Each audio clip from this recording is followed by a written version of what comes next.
So I've got a whole bunch of eggs in an incubator. So I go, oh, how many chickens you got? I says, well, I won't count them till they're hatched.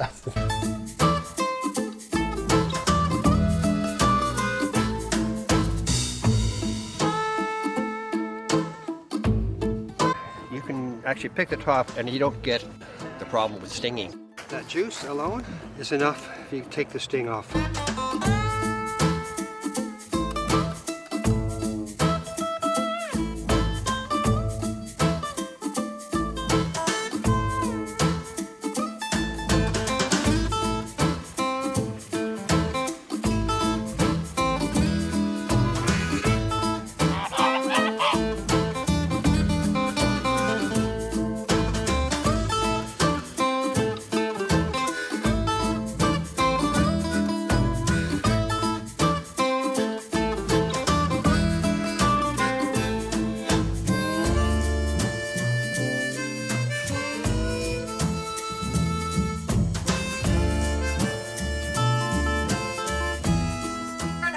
There's a lot of like, your place is kissed by the little people.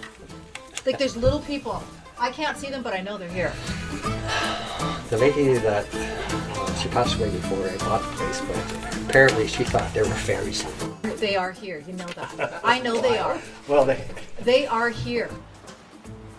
I'm glad he's still here though, I have to say. Yeah, named Freezer for a reason.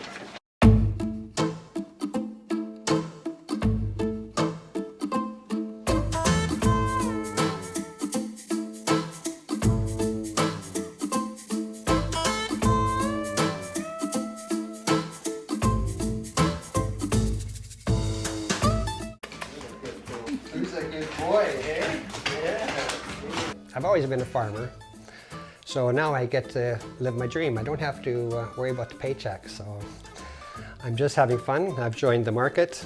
I'm meeting some really amazing people, like my friend Alicia. She's got her organic farm of her own, and she's got a fruit stand, and she's agreed to come here today to make pesto.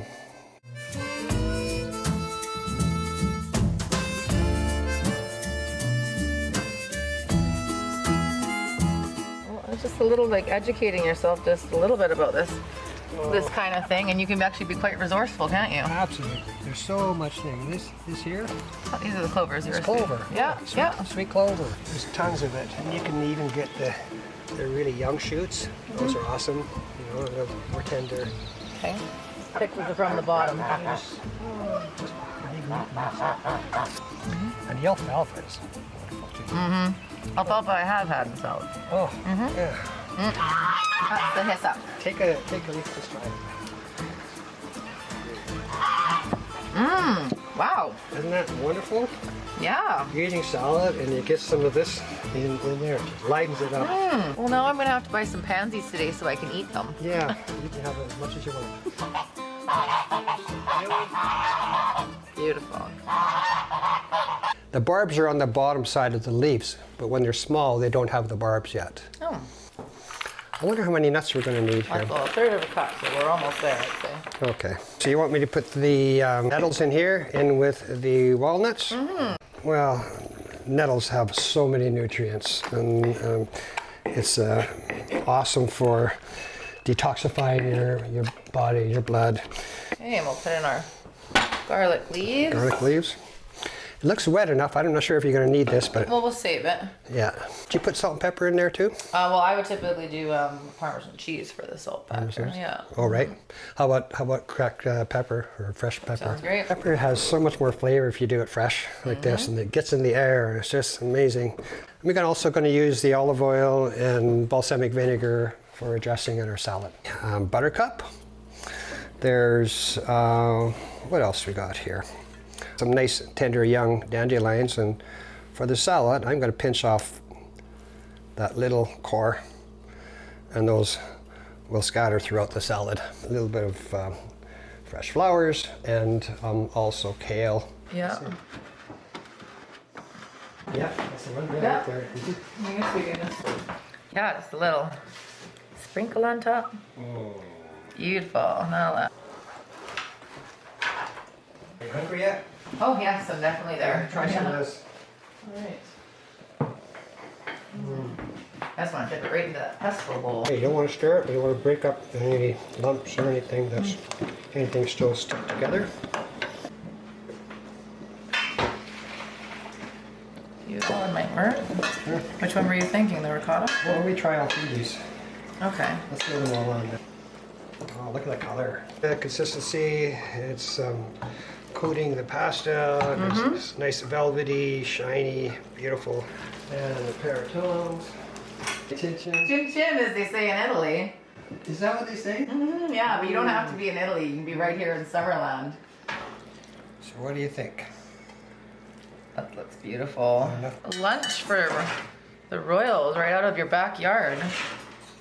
We had to do everything but milk the cow today. Well, let's come in the summer when Shannon goes away for vacation. I get to milk the cow for a month. So that'll be nice. Yeah. Have you ever milked the cow before? Yeah, I grew up on a farm in Saskatchewan. Oh, okay. Actually, it was my job to go get Blossom, and you could always tell where she was. She had this cowbell that would be ringing, and you'd listen, oh, she's in that pasture, so I'd head up there, push her up to a fence, and then I'd hop on, ride her home. Oh, she must have been a nice cow. She was a Holstein. She was, yeah, wonderful disposition. We're missing our cheese. Oh. I'm not sure how I let that slide. Can I put it on yours first? Yes, please do.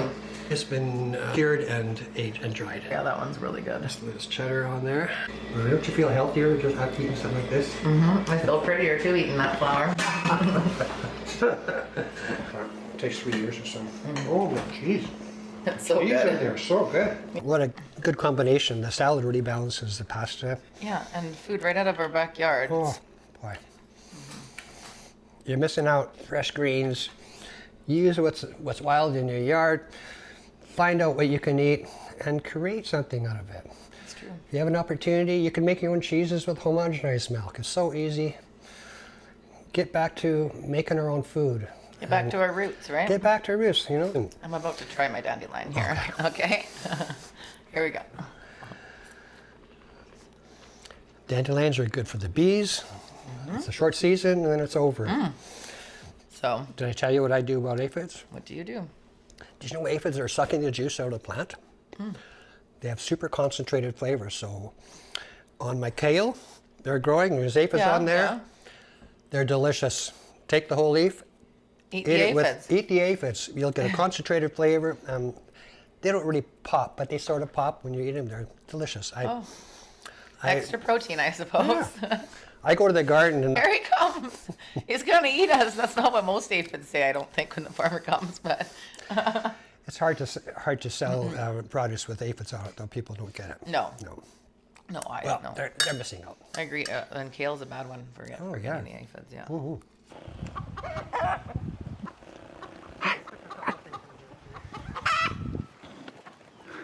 Yeah. Yes, I don't spend any time on the lawnmower. And they fertilize everything too, don't they? Fertilizer, yes, yeah. Thanks for having It's a me. lot of fun. Yeah.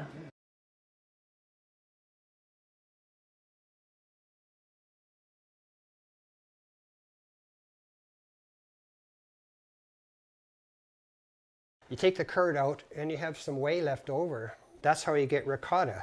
Ricotta means recook. This is one of those skills that is being lost. I'll show you how you make some nice stretchy, beautiful mozzarella. And we're going to season our mozzarella. Cherry tomatoes. And when I broke it up, I added some salt. Take a handful of that. I'm going to pop it in the microwave. Oh, there's my coffee. Okay, I'm going to try 35 seconds. A strong salt bath. I have the exact solution that you're supposed to use. Getting stretchy already. I'm going to keep on mixing this until the whole thing is up to temperature. You're going to try this. You always have to have sterile equipment. You wash your hands very well. And look at the stretch. It's kind of fun. And you know how they get those mozzarella strings? That's the way to. You just saw that all stretched. That's in these strings. Get more yellow as it cools. Essentially, I've used cottage cheese and I've made some mozzarella from it. Here's that nice thick cream that I saved when I was making separating the milk. Sweet peppers, hot peppers, but Mostly, 98% of this is sweet peppers from the garden. I use a coffee grinder, and I get this beautiful, I call it tomato and sweet pepper dust. Put some Himalayan salt into the mortar and pesto, and I added some really nice flavorful peppercorn. If you want to use it as like a soup base, you're making a gravy, like a roasted turkey. Because I had one and I wanted a little bit more flavor, and I said, why not? So I threw a little bit of that in the gravy. Wow, it just gives it a little bit of something. I learned this by accident. I hope you enjoy it. Do one more zap of the second ball of mozzarella. 12 seconds. My hand's got some of that seasoning on it. I did. I'm just going to fold it in here.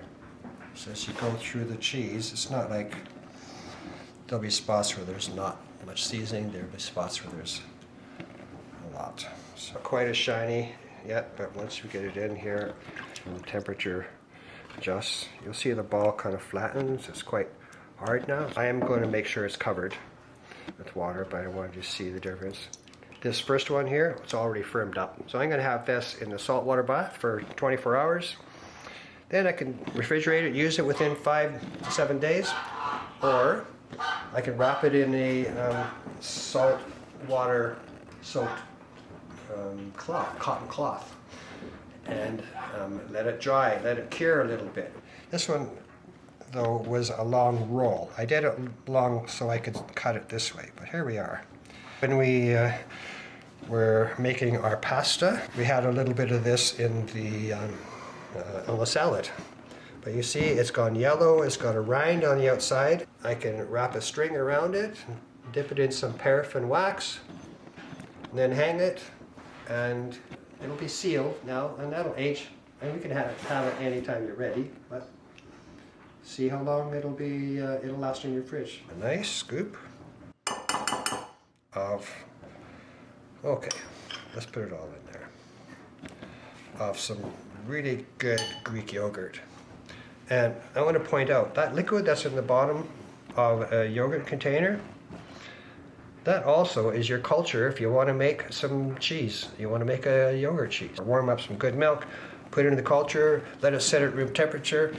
Next day, that whole thing has cultured into a type of yogurt.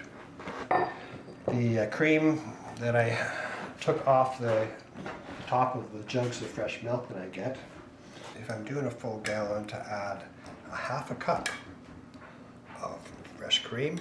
For the mozzarella, I'm not going to put quite as much in there. I like to have my cottage cheese creamy. The homogenized milk that you buy at the store, make sure you get the 3%. And if you're going to make buttermilk, get your whipping cream. Make your own butter, make your own buttermilk, enjoy your cheese making. What do you call this cheese then? That would be a cheddar pepper, but that's the one I gave you. That was the ricotta. Very soft.